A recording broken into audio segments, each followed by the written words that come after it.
radio, nous n'y croyions pas. On nous annonçait que Jean d'Ormesson n'était plus. Nous nous étions habitués à le penser immortel. Il en avait d'ailleurs la vie. Et pourtant, il a fallu nous résoudre à l'inconcevable.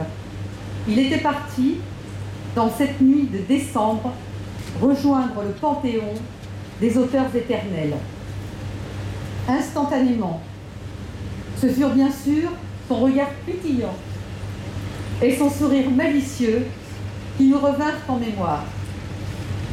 Puis, comment ne pas penser au titre si évocateur de ses livres, souvent plein d'optimisme, comme Un chant d'espérance, C'était bien, ou encore ceux empruntés au poème de Louis Aragon qu'il admirait tant. C'est une chose étrange, à la fin que ce monde, je dirais malgré tout que cette vie fut belle. Mais l'on se méprendrait si l'on ne s'arrêtait qu'à cet optimisme. S'il se disait profondément touché par la mort, il y avait chez Jean d'Ormesson une allégresse teintée d'angoisse. Elle se manifestait par cette interrogation permanente sur la vie et son sens, sur le temps, sur Dieu, sur le destin et sur la mort. Résonnent alors les derniers lignes de son ouvrage posthume « Et moi je vis toujours ». Tout passe, tout finit, écrit-il, tout disparaît. Et moi, qui m'imaginais devoir vivre toujours, qu'est-ce que je deviens? Mais que je sois passé sur et dans ce monde où vous avez vécu est une vérité et une beauté pour toujours, et la mort elle-même ne peut rien contre moi. Ce questionnement existentiel révèle finalement cette subtilité qui, pour paraphraser Voltaire, vous rend sublime. Tout le génie de Jean d'Ormesson était là. Savoir mêler la légèreté dont parlait Jean-Paul Toulet, sans en faire l'antithèse de la profondeur, y ajouter la qualité du style qu'évoquait l'oublié Roger Caillois et une érudition bienveillante. Cette érudition bienveillante, il la faisait entrer chez chacun de nous par ses livres, à la télévision ou lors de ses discours de réception à l'Académie française, souvent avec humour, mais toujours délicatement, par petites touches. Jamais pompeuse, jamais terne ou ennuyeuse. Elle était généreuse et finalement teintée des 1000 reflets changeants de la Méditerranée qu'il aimait tant, un peu à l'image de sa vie.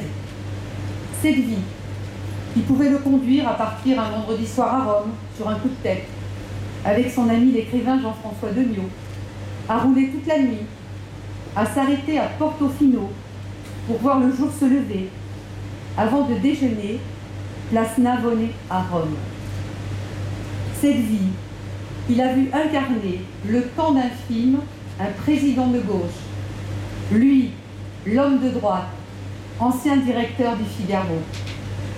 Cette vie, il l'a vu entrer dans la bibliothèque de la Pléiade de son vivant.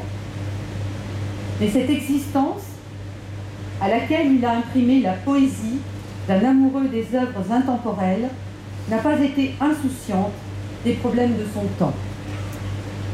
Ce fut le cas pour le sort des femmes lorsqu'il défendit l'entrée sous la coupole de l'Académie de Marguerite Yourcenar, première femme à y avoir été admise en 1980.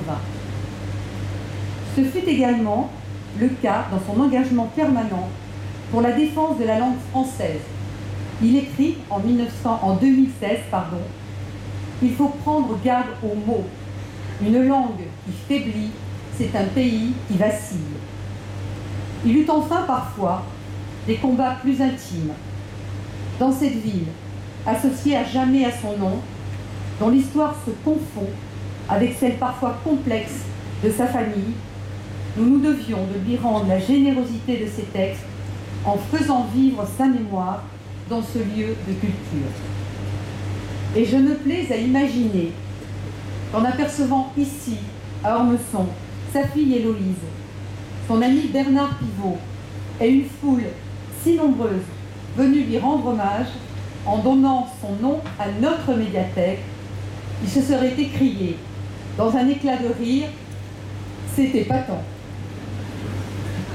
Non, décidément, dans son dernier roman, la mort ne peut rien contre lui. Merci Jean d'Ormesson, merci pour ce que vous avez apporté à la littérature française et nous vous aimons, monsieur. Je vous remercie.